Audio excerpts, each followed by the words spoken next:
Hello and hi everyone. It's Stacy here for Inspiration Wednesday on July 20th. Is it already July 20th? Oh my gosh. Crazy.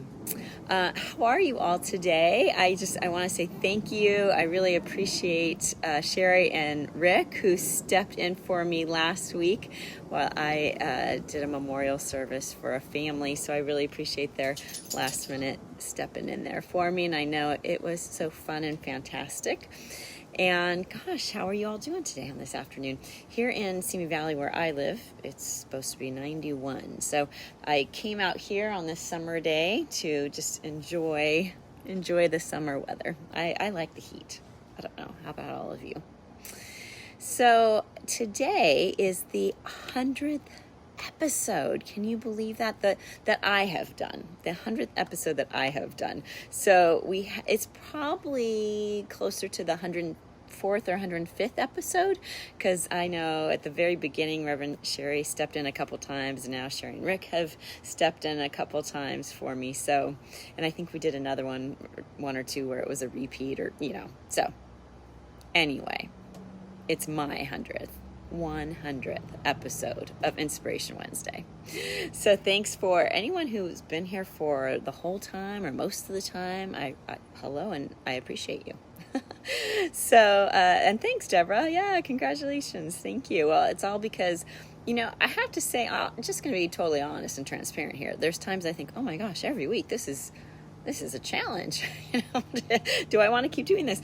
And then, it goes in and out of like how many people are here. But then, of course, everyone watches. A lot of people watch afterwards. And then there's always such great feedback. And so I keep doing it because of all of you.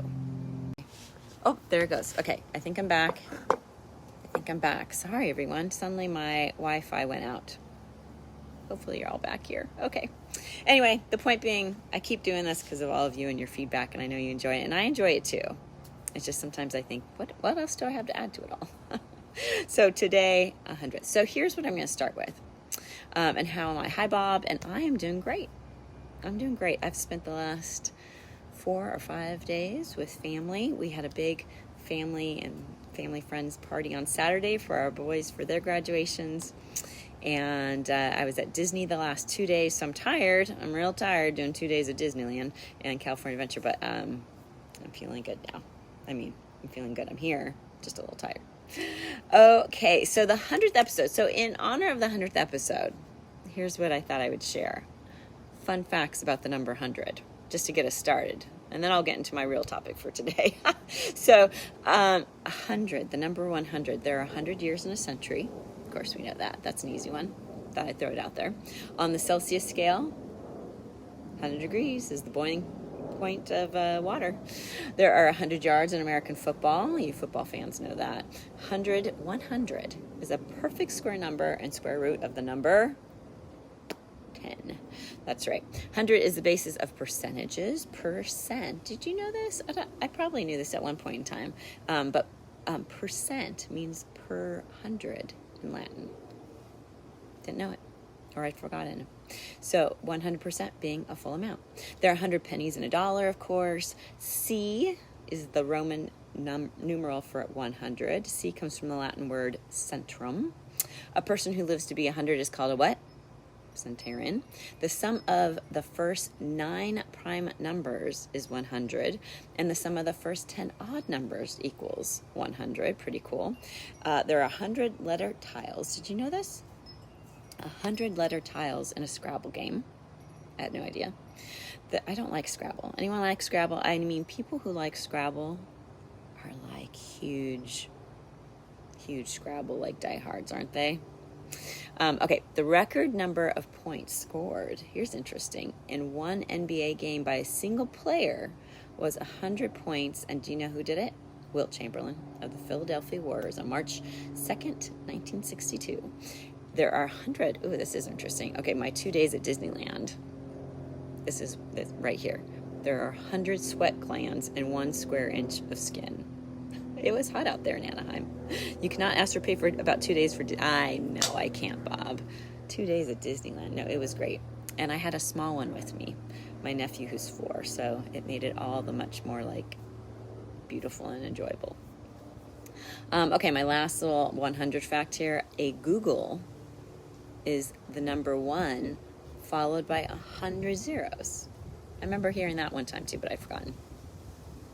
Okay, any other fun facts you have about the number 100, please let me know. Go ahead and put it in the comments there. I would love to find out more 100 facts. Okay, I know the wind's kind of blowing my hair and it's getting in my eyes. Here we go.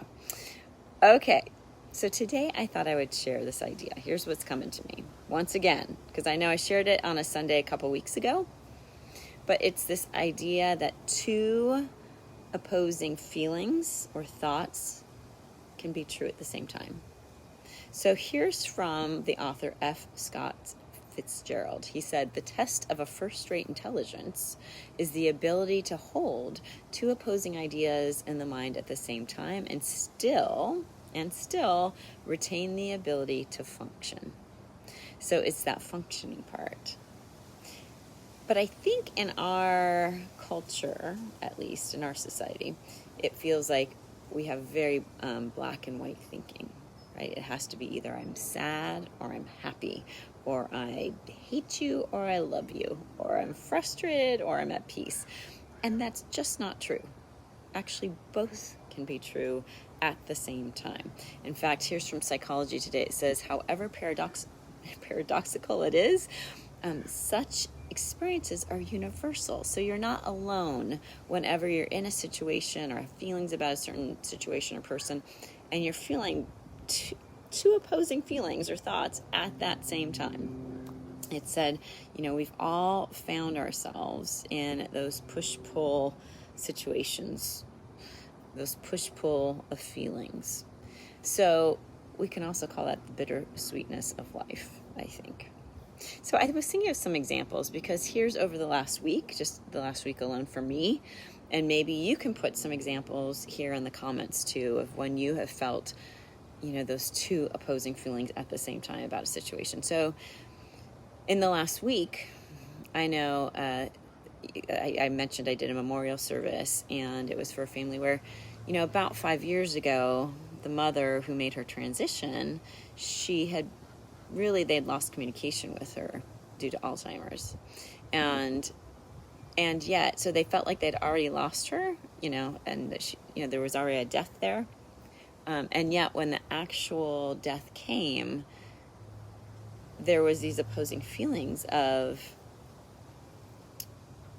while losing her all over again, the sadness of like it really being final, but also like a bit of relief that this person, was able to finally let go of the physical body. Of course, in Unity, we know that we teach that the soul, that spirit, continues on. And I personally believe that, because we're made up of energy, science knows that, and science also knows energy never dies. So we know that the soul, that spirit part of us, continues on. However, when the physical body leaves, it's sad because they're not here or around with us in a physical sense. So, knowing for this family, they were just feeling both feelings of sadness all over again and relief. And for my own self, I have a very good friend I've known in Unity since I was, 17 or 18 years old, 52 now, and just got word that they're on hospice, and just been following the story. And so on one hand, just that relief of that person being out of such tremendous pain and discomfort, like very high pain levels, and not being able to walk or stand anymore, and feeling a sense of peace and relief that person will be able to just release their body and have peace themselves. So the 2 opposing feelings and thoughts around that. Another example is, some people say, well, just be present, live in the moment. You've heard me say that too. And I think sometimes in Unity we say, so that means we don't have to plan. Don't plan, just live in the moment. But remember that one of our spiritual abilities or powers really is that divine order. And if we're in divine order, if we put everything in order beforehand, then when we are in the present moment, we can go with the flow, because now we know we've done all we can ahead of time to put things in order, to make it right. And of course, life is going to be life, and things are going to change. And so we can change and adjust with it. And so it's actually seems like two opposing things at the same time. We can plan and we can be in the present moment and go with the flow. Another example I thought of is, I know in my own past, I'm about to celebrate 25 years of marriage. Let me put that out there. But in the past, like 27 years plus ago, I know I've been, I've really loved somebody and realized that it wasn't going to be a good match. That, there was just different beliefs or values or outlooks on life or life goals that just weren't going to be a match. And so you can love someone very deeply and then also feel a sadness or, that you have to let go, I guess, right? So the love and yet knowing it's not quite right. And then, of course, for me right now, having had so much family and friends around, again, Sunday we had about 35 or 40 people here, and then Sunday we had a brunch just for close family, so another about 20 of us, 25 of us, maybe 20 of us, and just so all of that preparation and being here and all that was a lot, and yet just the joy, so feeling like, oh my gosh, there's so much work, but just so joyful, and then also just the happy experiences with family and holding on to that, and yet also feeling sad that it's over. Again, that bittersweetness of life, right? Having that, just the gladness and happiness and memories that we have from the last few days, and the sadness of it being over and coming to an end. So holding both of those at once. So I feel F. Scott Fitzgerald. Now it looks like hi Suwan, so happy to have you here. And she's saying it makes so much sense, holding the space for two opposing thoughts and still having love surrounding both. Absolutely. My phone's falling, everyone. Sorry. There we go. And then Bob is saying it's really important to know a fit, and when it doesn't negate the love. It just affects the form of the relationship. Absolutely. So you can have love and a deep caring and respect for someone, and then just know, it's just not a lifelong match, right? Yeah. But I love that too, Sue, on that. Holding the space, exactly. Holding the space for two opposing thoughts. So here's what I just want to, as we wrap up our time together, so what to do about that? Okay, now we know it. So here's what I want you to take with you, is to, when you're in those moments of feeling like, oh, I feel like frustrated and sad, but also relief. I've heard this also with people who've had a bad relationship with their parents, or maybe no relationship with their parents, and then the parent dies, and so there's this conflict of emotions of relief, but then also sad, and so anyway, I feel like what we need to do. Here's what we need to do, everyone. First is to just acknowledge it, and know that it's okay to feel all the feelings. It's okay to feel both feelings. And in the Psychology Today article, they were mentioning to really notice your body, because a lot of times our body will dictate to us, or just really let us know, not dictate to us, but to let us know what we're feeling and thinking, and which part of that we're feeling and which part of that we're thinking. So just to start noticing your body when you're having all of these different feelings coming up or thoughts coming up about a situation or a person. Where am I feeling that in my body, and how am I feeling that? And when I think, how does my body feel, and where do I feel that? So really kind of noticing, and again acknowledging that our society or culture may say one thing, that only one thing has to be true, but it's okay, and it's very normal to have more than one thought or feeling that seems opposite to one another. So another thing we can do too, once we've acknowledged it and said it's okay, I'm normal, is to journal. I think journaling is so great. And I've said before, and I'll say again, for my own self, I like journaling to divine love or to God. You could say, dear God. I like to say, dear divine love, or dear infinite presence. dear universe, whatever you're feeling at that moment, and then just breathe and get quiet, and then just start writing nonstop. Just write and feel, and whatever it is that's there, and Spirit will speak to you.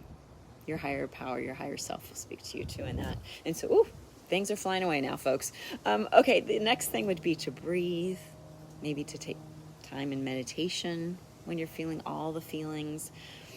Of course, nature helps soothe and calm down our nervous system. So to also just go out for a walk or just sit outside for a little bit in shade. I recommend in shade right now in the summertime. And of course, talking to a friend and just saying, I'm confused. I'm feeling all these different feelings. Of course, a trusted friend who can just listen and acknowledge and not try to fix. Even better yet, maybe a therapist or a minister. We too can sit and just listen and just allow you to feel and talk through all the different things that you're feeling and thinking. I think mostly just having the awareness there that it's normal will help with any feelings of resisting it or feeling frustrated or confused by what you're feeling and thinking that may seem like they're opposites. But again, we can hold the space for it all. So great to be here with you today. Thank you for joining me. I really appreciate you all being here. Any thoughts about holding space for two opposites? Again, thoughts or feelings. Anything about 100, the number 100 or 100th anniversary? Who's been here from the beginning? I think Bob and Deborah, I feel like you guys have been here since practically the beginning, if not the beginning. So thanks. I know my parents have been. So thanks to all of you, and thanks to everyone else who's joined us throughout these last 2+ years. Really love you all being here. So hope you're having a wonderful rest of your Wednesday. And remember that you can now listen to this on a podcast. So if you need to go back and listen to it again, you're in the car or something, on any podcast platform, you can go and search up Unity of the Oaks Spiritual Inspiration. And it's right there for you to listen to. And of course, our YouTube channel, Unity of the Oaks, go to our YouTube channel and you'll see our entire Sunday service, or you can just watch the message, listen to the meditation if you need a meditation uplift, or our great music team. So I look forward to seeing you all here next Wednesday. And this Sunday, oh my gosh, they're having a special service. So if you're in town in the area, please join us this Sunday at Unity of the Oaks, or you can also watch live. I'm really going to appreciate them giving me a special service for my ordination. Okay, everyone, have a great Wednesday. Thanks, everyone, and talk to you soon. Bye-bye.